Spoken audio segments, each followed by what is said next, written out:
Rieccoci insieme, cari telespettatori. Come ogni venerdì siamo supportati nell'approfondimento di temi che sono sempre interessanti, perché poi riguardano varie questioni, non necessariamente, non soltanto le pensioni. Questa volta non solo dallo SPI CGIL di Padova, nella fattispecie, quindi ben arrivato Alessandro Chiavelli, segretario generale SPI CGIL Padova, grazie di essere qui con noi. Grazie a voi. Ma anche, come vedete in questo momento, da un giovane non pensionato né pensionando, ma un giovane studente universitario, ancora all'inizio dell'università, Marco Nimis, Rete Studenti Medi del Veneto. Ben arrivato. Buongiorno. Grazie. Perché non è la prima volta che voi riscontrate questo abbinamento che lo SPI-CGIL fa tra pensionati e studenti, giovani in ogni caso. Perché a spiegarci a un certo punto tocca a lei, segretario, ci dica che cosa vi ha spinto questa volta a creare questa unione con Rete Studenti Medi, ma anche non solo con l'UDU, sempre studenti universitari.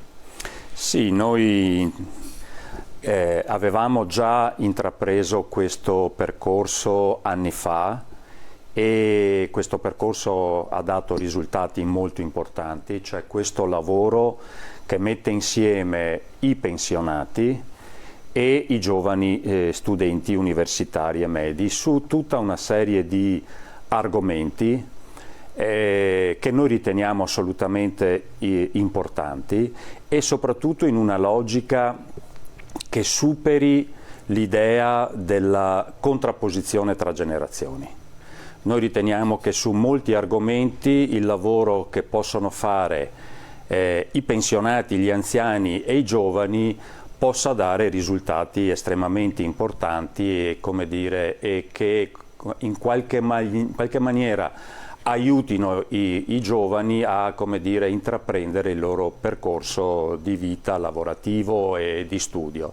E quindi, come dire, abbiamo visto che questa sperimentazione aveva dato risultati estremamente positivi, abbiamo deciso di continuare attraverso come un vero e proprio accordo che abbiamo stipulato su, come dire, argomenti e terreni di lavoro che ci vedranno impegnati nei prossimi anni. Quindi non, le mie sono sempre provocazioni, certo. Non contrapposizione, perché tante volte si è parlato di contrapposizione tra generazioni, perché da una parte i pensionati che si lamentano, io mutuo quello che si sente dire, comunque i media comunicano, i pensionati che si lamentano di una pensione che comunque già percepiscono e hanno e vorrebbero di più, dall'altro studenti senza prospettiva, forse neanche di pensione e neanche con continuità lavorativa e insomma in grosse difficoltà, che invece dicono noi non avremo neanche una possibilità di ipotizzare una pensione, quindi questo scontro generazionale, no, voi non lo ravvedete?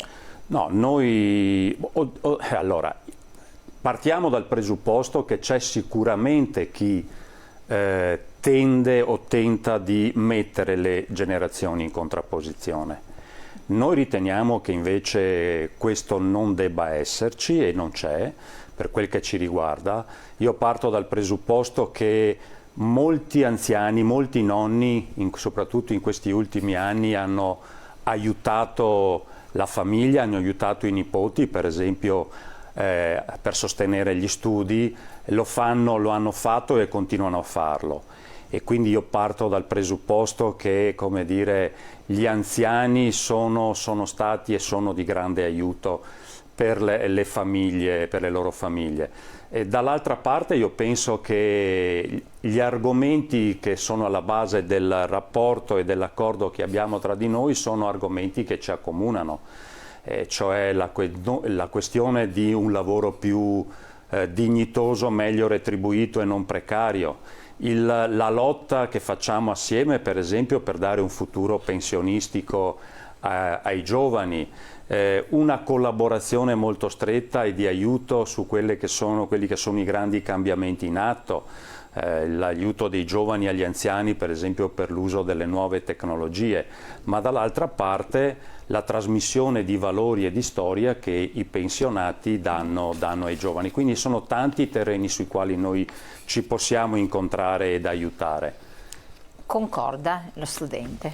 Sì, certamente. Nel senso che noi già come Rete degli Studenti Medi e Comunione degli Universitari nasciamo come associazioni di rappresentanza degli studenti, no? Delle superiori e dell'università, e come sindacati studenteschi. Quindi in realtà già all'interno della nostra essenza, in quello che facciamo quotidianamente, c'è l'idea che si possa parlare delle condizioni di un giovane solo confrontandosi anche con quelle che sono le condizioni dei lavoratori, ad esempio, ma anche degli anziani, dei pensionati. Quindi in realtà nei territori, anche qui in Veneto, già da anni c'è un rapporto di collaborazione, di reciproco ascolto molto, molto importante. La firma di questo protocollo arriva fondamentalmente a dare una direzione ancora più chiara, un po' su tutto il livello nazionale, su il cosa e il perché vogliamo che sia fondamentalmente il rapporto tra generazioni. Tutto in realtà nasce e si potenzia durante le fasi della pandemia. Come si diceva prima, durante la pandemia si è visto in maniera quasi plastica la narrazione di quel conflitto generazionale. Da una parte avevi gli studenti e i giovani, dall'altra avevi i vecchi, da una parte avevi gli studenti che venivano descritti come irresponsabili, dall'altra avevi gli anziani che invece ovviamente erano la fascia più a rischio dal punto di vista medico per quanto riguardava la pandemia. Contemporaneamente però si parlava del fatto che i giovani mettevano a rischio la vita degli anziani non riuscivano a far vivere l'adolescenza normalmente ai giovani, e questa contrapposizione secondo me è stata anche sfruttata e accentuata in alcune fasi strumentali.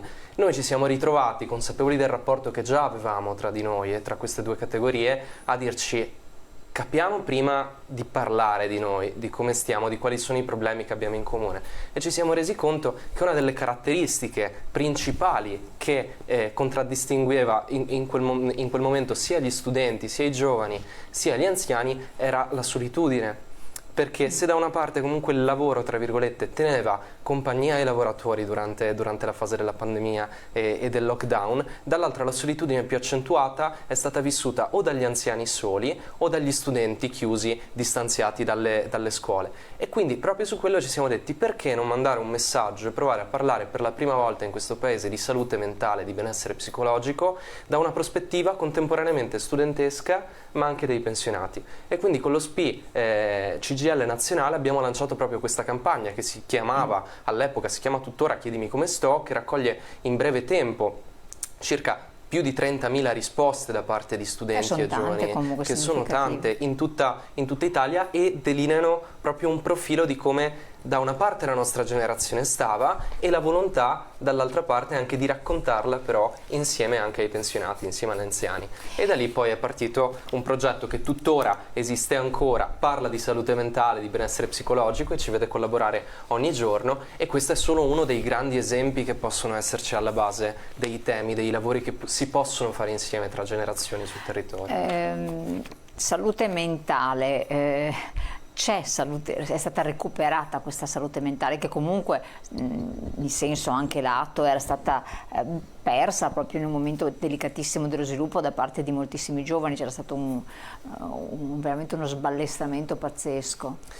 Allora, più che essere stata persa durante il periodo della pandemia, la nostra percezione è sempre stata quello che la pandemia abbia un po' spostato delle tende di velluto di fronte a dei problemi che c'erano già, e abbiano posto da una parte gli studenti e le persone in generale a dover vivere a contatto anche con i propri problemi e a dover incontrare di più anche le proprie difficoltà, le proprie fragilità, e dall'altro, per forza di cose, anche la società e la politica a dover venire incontro a quello che era un problema che ormai non si poteva più in un certo senso rifiutarsi di vedere. Quindi non è tanto un tema di recupero della salute mentale, del benessere psicologico, perché in realtà questo tipo di problemi lo vediamo ogni giorno, lo vediamo nel modo in cui si parla di scuola e di università, lo vediamo quando ci sono studenti che si suicidano perché non riescono a conferire la laurea, lo vediamo nell'aumento spropositato di disturbi del comportamento alimentare o disturbi dell'ansia relativi alla scuola. Infatti questi tanti psicologi dicono siano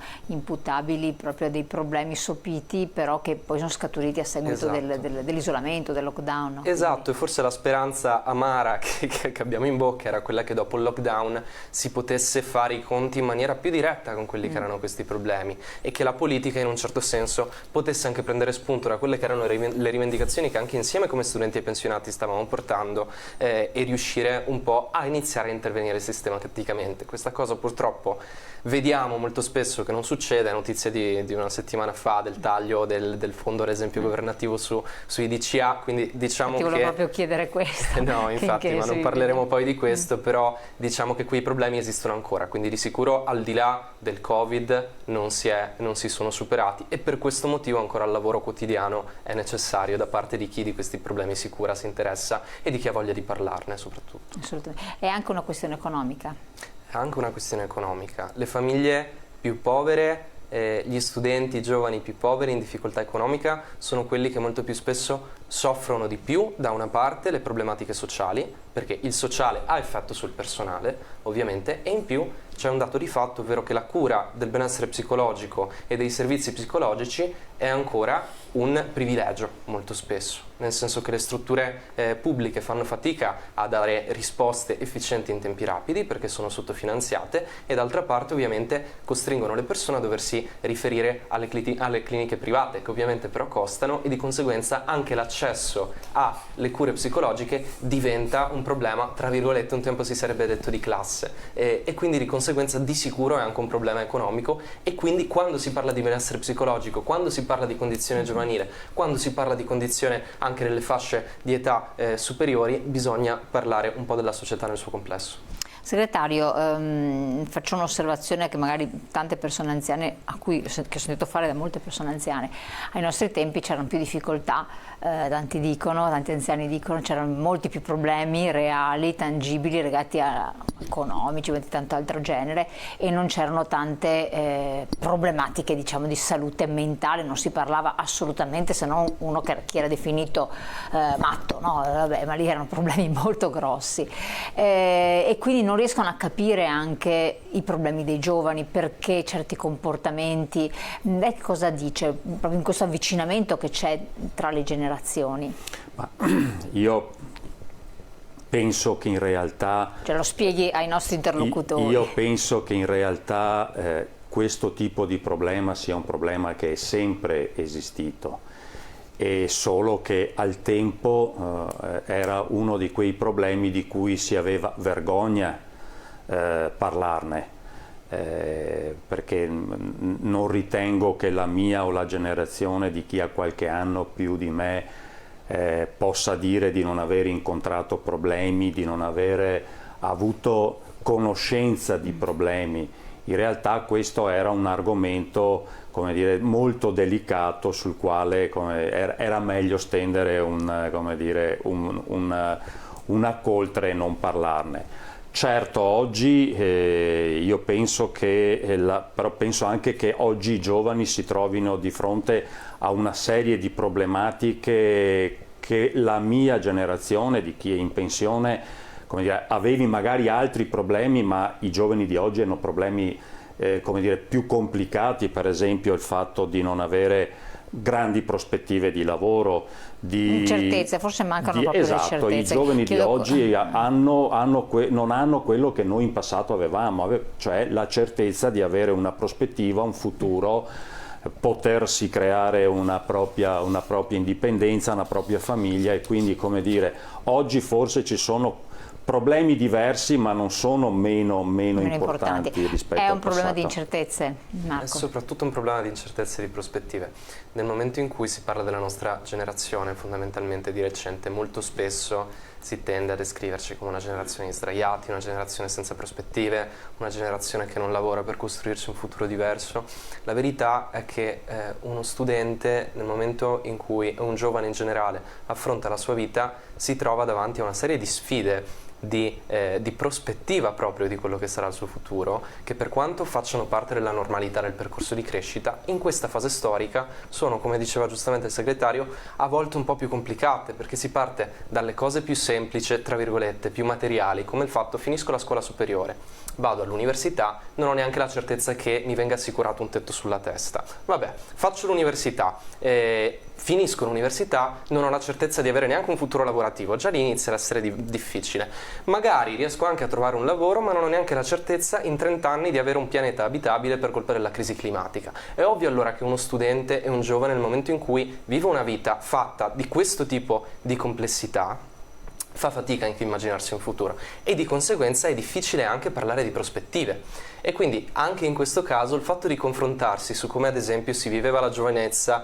o il periodo della scuola quando veniva vissuta dalle persone che sono adesso pensionate, che tipo di prospettive c'erano a livello lavorativo, a livello pensionistico, a livello climatico, che tipo di prospettive invece abbiamo noi, e confrontarsi anche su questo io penso possa essere, se non la soluzione, almeno un qualcosa che aiuta ad affrontare dei problemi e a trovarne in maniera un po' più evidente le spaccature e forse in quel caso a costruirsi gli strumenti per provare a trovare delle soluzioni.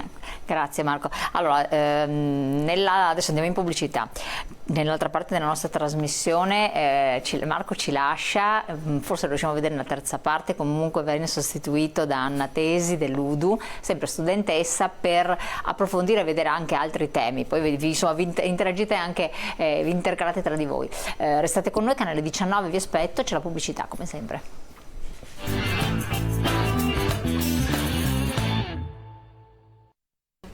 Allora, no, sto sorridendo perché stavamo commentando il fatto dicendo, si andrà in pensione, le generazioni che sono un po' lontanucce dalla pensione, che hanno cominciato a lavorare tardi perché sono state all'università, perché non hanno trovato lavoro, per tante ragioni, senza essere studenti ma hanno qualche anno in più, dicono riuscirò a percepire la pensione. Poi hanno fatto delle proiezioni, hanno visto che cosa percepiranno di pensione, cosa che veramente neanche la minima attuale riesce a raggiungere. Immaginiamoci voi studenti, pensate di avere la pensione, però sorrido perché il segretario diceva sì, diciamo sempre sì, giusto? Assolutamente sì, nel senso che bisogna eliminare l'idea ma io tanto la pensione non la prenderò mai, perché questo dopo su questo ci risponde la nostra studentessa. No, prego. No, perché come dire, è quello che vorrebbero farci credere. Tra gli argomenti poi che ci accomunano, come dicevo in altre occasioni, c'è proprio anche quello di un sindacato dei pensionati che tra le proprie priorità, io vorrei dire forse una delle più importanti lotte che stiamo facendo, è quello di un cambiamento del sistema previdenziale che dia maggiori prospettive ai giovani. Quindi, come dire, lottiamo assieme, così come tantissimi anni fa, quando io ero giovane e quindi quando anch'io pensavo che la pensione dovesse arrivare chissà fra quanto, ma come dire, così come si fece allora, anche oggi lo SPI e i pensionati sono assolutamente in campo per dire non solo, come dire, difendiamo la nostra pensione, ma soprattutto lavoriamo per la pensione dei giovani, perché poi i giovani sono i nostri figli, sono i nostri nipoti, certo. Non è che stiamo parlando di come dire, entità, esatto, entità a noi estranea, per cui siccome noi pensiamo che la cosa migliore che dovremmo fare è di lasciare una situazione ai nostri figli e ai nostri nipoti migliore di quella che abbiamo trovato noi ragioniamo in questi termini, qui non possiamo dire noi siamo a posto e gli altri no, noi partiamo dal presupposto che la nostra lotta insieme ai giovani è per dare una prospettiva ai giovani. Cosa ne pensa Anna Tesi, UDU Padova? C'è anche un messaggio che è arrivato: se potessimo trasferire le conoscenze e esperienze dei nostri anziani ai giovani, sapete quanto tempo risparmiato, dice un telespettatore. Ma sì, può essere vero, poi è proprio per questo che è importante costruire un rapporto che sia intergenerazionale, trovarsi in luoghi fisici, fare aggregazione, passare del tempo insieme, capire proprio dell'andare oltre anche quella che è un po' la narrazione che vuole vedere studenti e anziani come generazioni contrapposte che non possono andare d'accordo. No, è il contrario, studenti e anziani devono poter passare del tempo insieme e trasferire anche le proprie conoscenze tipiche magari di una generazione, che vuol dire che gli studenti possono fare ad esempio dei corsi di informatica per gli anziani, oppure come stiamo facendo sul territorio padovano, gli anziani possono fare dei corsi di panificazione per gli studenti, insomma sono tutte esperienze che noi viviamo quotidianamente e che proprio per questo ci arricchiscono e ci fanno anche credere di più non solo nel nostro futuro, ma anche sul fatto che appunto non sono generazioni che debbano andare in due sensi opposti, ma che debbano anzi aiutarsi, collaborare, stare insieme. Ecco, un altro aspetto che vi ha visto uniti, ma poi da molto tempo, è quello della legalità, no? Di cui SPCGL si fa promotore, fautore, eccetera, quindi sono i cosiddetti campi della legalità. Che cosa ne pensate? E questi riguardano anche studenti più giovani. Sì.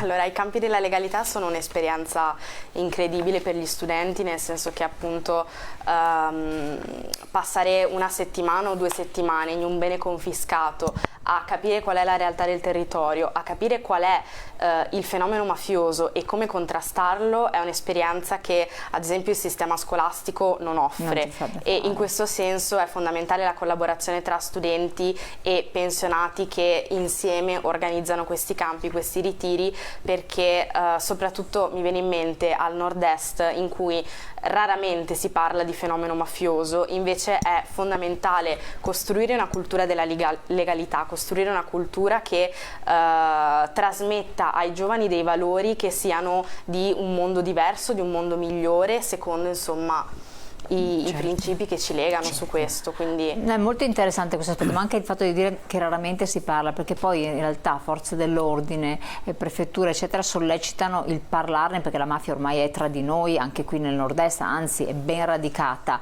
Quindi un attimo che leggo questo messaggio: i problemi non hanno età e periodo, c'erano ai miei tempi come ci sono oggi, magari diversi ma sempre con la stessa intensità, che è un po' quello che diceva anche lei, scritto il nostro telespettatore.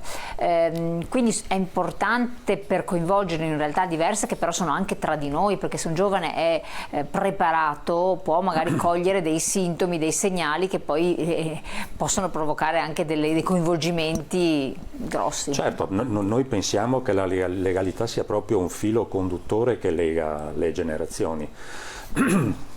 Noi organizziamo da anni questi campi della legalità nei territori dove come dire, storicamente c'è questo fenomeno, quindi tra la Campania, la Calabria, la Sicilia, e mettiamo assieme i pensionati, i giovani studenti universitari e medi, li mettiamo a contatto con chi vive quella realtà, chi ha lottato per liberarsi di questa tragedia, e li mettiamo a confronto con i tutori dell'ordine, con magistrati, cioè diamo ai giovani la possibilità di capire, comprendere il fenomeno per poi portarlo a casa, nel senso che non è quella settimana, le 2 settimane non sono fine a se stesse, ma poi gli strumenti come dire, che in qualche maniera di quali vengono in possesso devono essere utili nella quotidianità e nel proprio vivere, esatto. e nella trasmissione proprio nelle scuole, nelle università tra giovani rispetto a questi problemi, a questo grande problema. Un'altra questione, con cui ci sarebbe da parlare tantissimo, però un'altra questione che è interessante e controbattuta poi, per carità, perché anche qui ci sono vari punti di vista: diffondere la memoria e la Costituzione, la memoria della storia dell'antifascismo e della resistenza, promuovere la conoscenza della Costituzione, perché ci sono delle mancanze di conoscenza, corrette? Certo, assolutamente. Noi fin dalle scuole superiori in realtà viviamo un sistema scolastico che non riesce a coprire, diciamo, tutta la storia, o meglio tutta la storia di cui avremo bisogno, esatto, di sapere, e creare un legame e creare delle iniziative insieme anche a chi la storia l'ha vissuta, a chi ha vissuto anche determinati periodi della nostra Repubblica, penso dagli anni 60 in poi, insomma tutte queste parti di programma che alle scuole superiori non esistono e all'università studia solo chi studia storia, quindi tutto il resto degli studenti ne viene a conoscenza solo se magari coltiva una passione e cerca di informarsi per conto suo, è fondamentale, anche perché è veramente molto difficile immaginarsi un futuro senza sapere da dove veniamo e senza sapere quali sono anche tutti i fenomeni che hanno caratterizzato il nostro paese e che insomma hanno posto le basi per quello che facciamo adesso. L'esempio della Costituzione, ad esempio, appunto, ci sono tantissime cose che riguardano la nostra vita quotidiana, che riguardano anche il diritto allo studio. Capire da dove arrivano tutti quegli impulsi, qual è la storia del nostro paese è fondamentale. Quindi per voi sarebbe stato importante che anche a scuola venissero affrontati? Sì, assolutamente. Materie, sì. Questo è un bellissimo esempio di come viene colmato però una mancanza del sistema scolastico. Certo, perché tanto passa il tempo, la storia è sempre più lunga, però ci sono magari dei capitoli che vengono saltati in pieno. E lo stesso a voi interessa gli anni 70? Certo, sono anni di cui appunto a scuola non si parla perché non eravate neanche nati, mai, tra l'altro. Esatto. Noi non eravamo nemmeno nati, stavano nascendo i nostri genitori o non erano nati nemmeno loro ormai, e quindi è come un buco gigante nella storia del nostro paese, con cui non solo il nostro paese non è riuscito a fare i conti del tutto, ma che a noi non viene nemmeno raccontato, quindi parlarne con chi ha vissuto questi anni, con chi è stato testimone della storia, è un metodo, cioè è un modo per elaborare anche quello che è successo e capire veramente il nostro paese, quello che viviamo quotidianamente, anche i motivi per cui scendiamo in piazza. Arriva tutto da quello che c'è stato prima e parlarne è fondamentale. Trasmettendo che cosa relativamente in modo particolare agli anni 70? Sicuramente quelle che sono state le grandi battaglie e le grandi conquiste degli anni 70, lo Statuto dei lavoratori, e oggi pensare a qual è il mondo... Le prime lotte femministe. Esatto, le grandi lotte della fine degli anni 60 che hanno portato a questa che è stata la grande conquista per il mondo del lavoro, che è stato appunto lo Statuto dei lavoratori. Partendo dal presupposto, prima parlavamo ma perché i giovani hanno dei problemi, hanno qualche problema in più, è il fatto che oggi il mondo del lavoro purtroppo sta riproponendo un modello che è quello antecedente allo Statuto dei lavoratori. La grande riforma della sanità, le grandi conquiste, il diritto al divorzio, il diritto all'aborto, il grande movimento femminile e femminista, come dire, gli anni 70 sono stati, per chi invece come me li ha vissuti, è stato un momento storico di grandi battaglie e come dicevo prima, di grandi conquiste.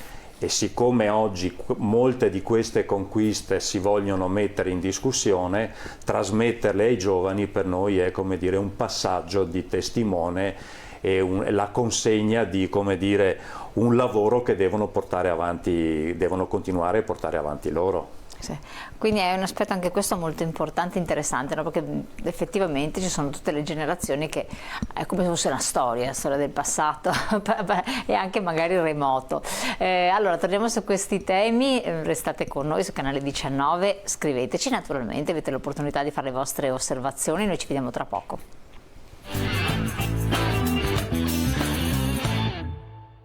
Allora, memoria degli anni, tenerla viva, la memoria naturalmente è anche importante, trasmettere certi valori. Poi c'è un altro passaggio che è molto importante, che voi più volte sottolineate, anche quello del superare questo gap, gender gap, no? Cioè la differenza di genere, i problemi che ancora esistono per quanto riguarda le donne. Vi vedono coinvolte come studentesse questo? Sì, assolutamente. Per noi in questo caso è di nuovo fondamentale il dialogo con il sindacato dei pensionati, perché è incredibile poter entrare a contatto con chi ha vissuto in prima persona le varie ondate del femminismo, e per noi è una ricchezza di elaborazione poter parlare di come erano quelle lotte di piazza e come ad esempio noi ci mobilitiamo oggi, confrontarci sull'elaborazione, capire a che punto siamo arrivati, quanto si è evoluta, perché siamo partiti da bisogni come il diritto al divorzio e il diritto all'aborto, pratiche che comunque dobbiamo continuare a difendere, perché ad esempio il diritto all'aborto continuamente viene messo in discussione da questo governo, e discutere adesso invece di magari quello che viviamo all'interno delle università, che possono essere ad esempio il codice di condotta contro le molestie sessuali, oppure bravissima. Però le carriere alias. Bravissima, questa cosa qua però quello che lascia a volte interdetti è che giovani della vostra generazione, studenti anche che hanno qualche anno in più, comunque sono di generazioni completamente staccate da quelle di una volta, ancora facciano differenze di genere, ancora abbiano dei comportamenti sessisti, ancora. È dovuto secondo te a che cosa? A un fattore educativo recepito in famiglia? A un qualche cosa di cui siamo permeati come DNA umano? Perché veramente lascia interdetti. Sembrerebbe che adesso i giovani avrebbero dovuto non superarlo, ma di più. Beh, io non credo che l'essere giovani voglia dire in automatico avere un pensiero che sia più evoluto delle generazioni precedenti. Beh sì, perché sono tutti modi culturali che no, sono stati certo, superati, cioè li hai lasciati alle spalle, tu nasci in un nuovo contesto, no? I giovani sono il frutto dell'esperienza educativa che vivono, quindi della società in cui sono immersi, della cultura in cui sono immersi, e se uno studente cresce sia a scuola che a casa con determinate idee ancora sessiste, ancora patriarcali, non ci si può aspettare che perché è giovane allora da solo riconosce che queste idee siano sbagliate. Serve una struttura, serve che il mondo dell'educazione possa essere in grado di costruire un mondo che sia più equo, che sia più giusto e che sia paritario tra uomini e donne. Per questo è fondamentale il ruolo dell'educazione, ed è non solo all'interno delle famiglie ma anche all'interno degli spazi educativi come le scuole, come le università ancora oggi. Quindi una responsabilità della vostra generazione, tutto sommato, se ancora adesso vostra, quella che voi avete coltivato, che sono i genitori di questa generazione qua. Un attimo che leggo anche un messaggio, mi spiace dirlo, ma i giovani di cui parlate voi e i vostri ospiti non rappresentano la vera maturità e lo standard dei giovani d'oggi, che vivono una realtà fittizia, senza emozioni, basata sui social. Senza dubbio che abbiamo un estratto di giovani particolarmente anche impegnati socialmente, perché sennò voi avreste chissà milioni di iscritti, invece non è così, ci sono diversi. Dopo magari rispondi a questa provocazione, prego segretario. No, quindi una responsabilità anche delle vostre generazioni. È chiaro, questo è assolutamente vero. Diciamo che purtroppo il lavoro da fare è ancora tantissimo. La nostra generazione, la mia generazione, è una generazione, forse è la prima generazione che ha tentato di elaborare un pensiero, un atteggiamento diverso rispetto a quello ereditato dai nostri genitori. E non è stato semplice, ed è stato di straordinario aiuto il lavoro delle donne della mia generazione. Prima Anna diceva chi ha vissuto e ha lottato all'interno dei gruppi femministi per cambiare le cose in questo paese, hanno aiutato la mia generazione ad avere un atteggiamento, un comportamento, un'idea diversa. Probabilmente tanto lavoro c'è ancora da fare, su questo è assolutamente è indubbio, però come per altri argomenti, anche su questo il contatto e il lavoro tra generazioni diverse aiuta moltissimo, perché noi abbiamo il dovere e anche la possibilità di trasmettere alcune idee, alcuni ragionamenti, ma per noi è fondamentale anche sentire e sapere come la pensano i giovani, che sono comunque di grande aiuto. Guardate, noi abbiamo discusso di questi argomenti e non è che la trasmissione sia in un'unica direzione dall'anziano verso il giovane, ma molto spesso è anche e soprattutto il contrario, cioè ci aiutano molto a crescere anche su questo argomento. Ma questo è molto bello, anche se ma è proprio così. Invece volevo chiedere, per quanto riguarda la provocazione del nostro telespettatore, diceva ma molti giovani, che anche insomma trasversale, si sente spesso come commento, sono un po' disinteressati, staccati dalla realtà, non partecipi e vivono sui social, su altri mondi, insomma. Cosa puoi dire? Vabbè, non a titolo personale, perché se sei qui certo, credo secondo me tende ad essere un po' una generalizzazione, purtroppo, cosa che viene fatta molto spesso in generale sulla nostra generazione. Io credo che i social abbiano tante qualità, ma sinceramente, e non riguarda solo i social network, viviamo ormai in una società, in una cultura che ci abitua più all'individualismo e alla competizione rispetto al collettivo e alla solidarietà, e questa cosa è il prodotto di un mondo che ti convince del fatto che sia tu contro tutto il resto, tu individuo che devi fare il tuo percorso di studi, devi andare meglio per te stesso e basta, quando invece c'è tutta una forza incredibile nel fare le cose insieme, nel parlare di problemi comuni che purtroppo non viene recepita, non viene insegnata, non viene trasmessa, ecco. Quindi a volte magari non bisogna confondere, ecco, la solitudine con il non volersi interessare alle cose. Ecco, da questo punto di vista c'è anche il capitolo Digital Divide, educazione digitale, dove all'ultimo punto venite a organizzare iniziative sul tema dell'intelligenza artificiale. Che anche sembra come dire, una di quelle cose che potrebbero non interessare una generazione come quella dei pensionati. In realtà invece a Padova siamo stati i primi in assoluto, avendo la fortuna di conoscere esperti e persone che su questo la sanno lunga e la conoscono bene. E per noi era importante ed è importante, come dire, conoscere bene un argomento come questo, che sembrerebbe non centrare poco con la terza età, ma in realtà invece l'intelligenza artificiale, con tutte le problematiche, con tutte le questioni che oggi sono in discussione, ma possono essere di grandissimo aiuto, per esempio dal punto di vista anche pratico, per gli anziani e per il grande numero di anziani che ci saranno nei prossimi 10-15 anni. Non autosufficienti, con grosse difficoltà, assolutamente. E quindi l'intelligenza artificiale, se usata bene e usata a fini di utilità assoluta, può essere di grande aiuto per gli anziani, ecco. E quindi è un nostro dovere anche conoscerla. Assolutamente, questo sì, come colmare anche altri gap. Allora siamo giunti al termine, il tempo è volato, ringraziamo Anna Tesi dell'Udu Padova, Marco Nimis, Rete Studenti Medi del Veneto, che è stato prima presente con noi, e naturalmente Alessandro Chiavelli,